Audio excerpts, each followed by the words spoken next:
大家好，这颗刚采下的丝瓜，生长过程没有搭棚，也没有摘心啊。主要的原因是它是野生的，野生没有被清理掉的结果呢，成熟期反而算是来得比较早。而它原本生长的状况是在水泥地上爬，个人给予的帮助就是帮忙浇水，后期再帮忙包覆果实，避免被果实蝇叮咬。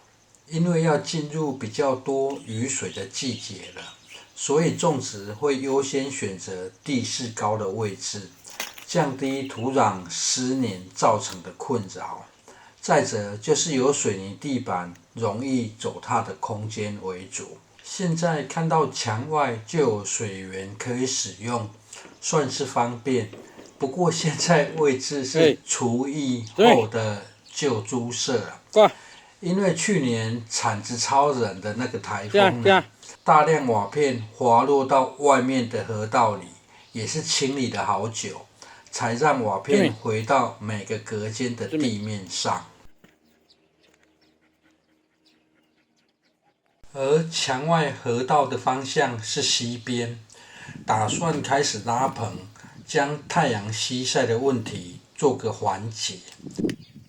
现在内部除了有丝瓜与百香果，墙外还有皇帝豆从砖墙的孔隙钻了进来。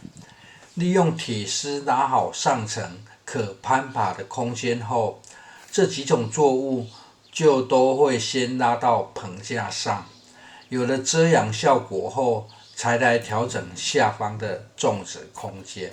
目前瓦片平放的方式对于地面种植会不方便，现在先抽丝剥茧，将藤蔓缠绕在一起的皇帝豆与丝瓜分离开来。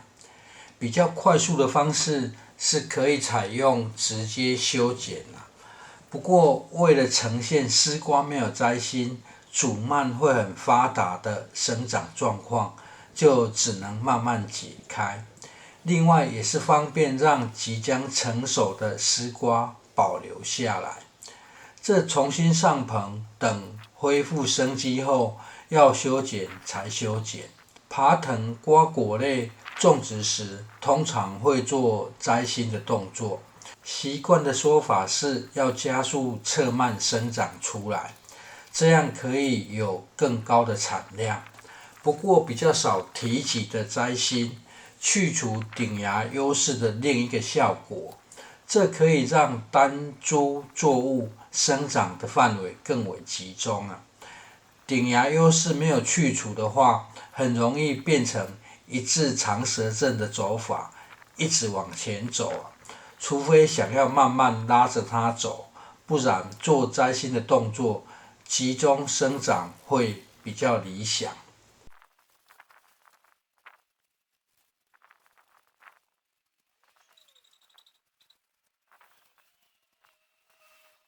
作物都拉上棚架上后，来做个示意这一间的空间上层有办法种这么多作物吗？这些作物会分别拉往别的隔间这里有双排，单排各有5个隔间大小。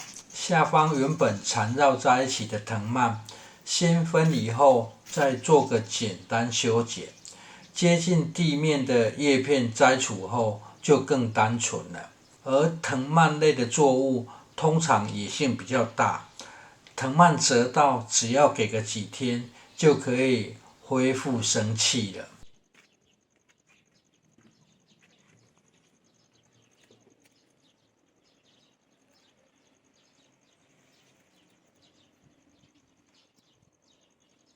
2天后，叶片的向光性出来后，叶片看起来就变健康了。而今年的第一颗丝瓜就先采收尝鲜有个说法是，丝瓜的表皮如果不是光滑的，也就是粗鳞的表面，会比较好吃。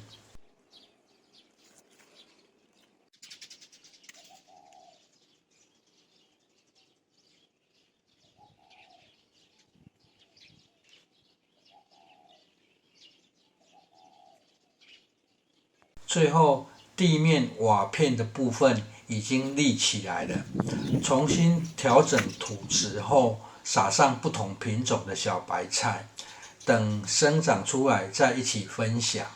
调整土壤介质与撒种生长的状况。谢谢收看。